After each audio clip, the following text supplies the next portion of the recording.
एक नगर में प्रतिष्ठित व्यापारी रहते थे, जिन्हें बहुत समय बाद एक पुत्र की प्राप्ति हुई थी। उसका नाम चंद्रकांत रखा गया। चंद्रकांत घर में सभी का दुलारा था। अति कठिनाई एवं लंबे समय इंतजार के बाद संतान का सुख मिलने पर घर के प्रत्येक व्यक्ति के मन में व्यापारी के पुत्र चंद्रकांत के प्रति विशेष लाड़ प्यार था, जिसने चंद्रकांत को बहुत बिगाड़ दिया था। घर में किसी भी बात का अभाव नहीं था। चंद्रकांत की मांग से पहले ही उसकी सभी इच्छाएं पूरी कर दी जाती थी। शायद इसी के कारण चंद्रकांत को ना सुनने की आदत नहीं थी और ना ही मेहनत के महत्व का आभास था। चंद्रकांत ने जीवन में कभी आभास नहीं देखा था, इसलिए उसका नजरिया जीवन के प्रति बहुत अलग था। और वहीं व्यापारी ने कड़ी मेहनत से अपना व्यापार बनाया था। ढलती उम्र के साथ व्यापारी को अपने कारोबार के प्रति चिंता होने लगी थी। व्यापारी को चंद्रकांत के व्यवहार से प्रत्यक्ष था कि उसके पुत्र को मेहनत के फल का महत्व नहीं पता।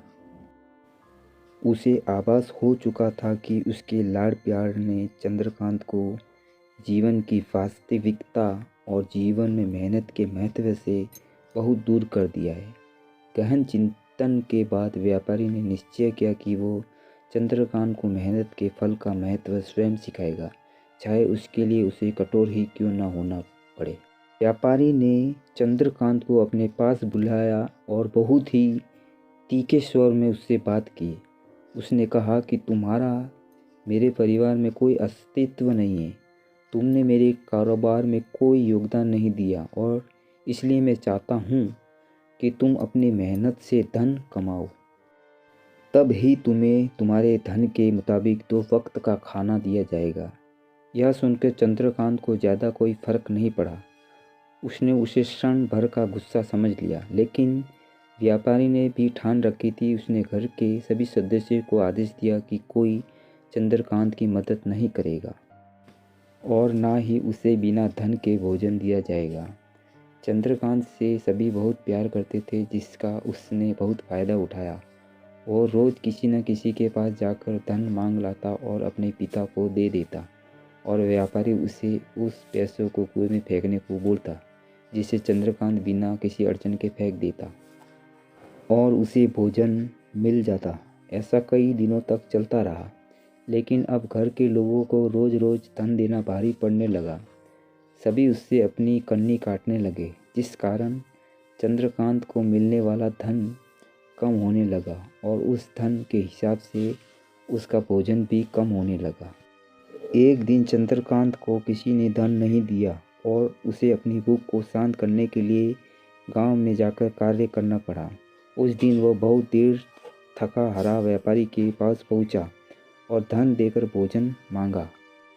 रोज के अनुसार व्यापारी ने उसे वो धन कुएं में फेंकने का आदेश दिया, जिसे इस बार चंद्रकांत सहजता से स्वीकार नहीं कर पाया और उसने पलटकर जवाब दिया, पिताजी, मैं इतनी मेहनत करके पसीना बहाकर इस धन को लाया और आपने मुझे एक क्षण में इसे कुएं में फेंकने को कह दिया। यह सुनकर व्यापारी समझ गया कि आज चंद्रकांत को मेहनत के फल का महत्व समझ आ गया है। व्यापारी भली भांति जानता था कि उसके परिवार वाले चंद्रकांत की मदद कर रहे हैं, तब ही चंद्रकांत इतनी आसानी से धन कुएं में डाल आता था। लेकिन उसे पता था एक न एक दिन सभी परिवारजन चंद्रकांत से कन्नी काट लेंगे। उस दिन चंद्रकांत के पास कोई विकल्प शेष नहीं होगा। व्यापारी ने चंद्रकांत को गले लगा लिया और अपना सारा कारोबार उसे सौंप दिया। तो दोस्तों, ये कहानी कैसी लगी आपको कमेंट करके ज़रूर बताइएगा, और वीडियो पसंद आया हो तो लाइक, शेयर और कमेंट कीजिएगा, और चैनल को ज़रूर सब्सक्राइब कीजिएगा और देखते रहिए वॉक स्टोरी, आपका अपना चैनल।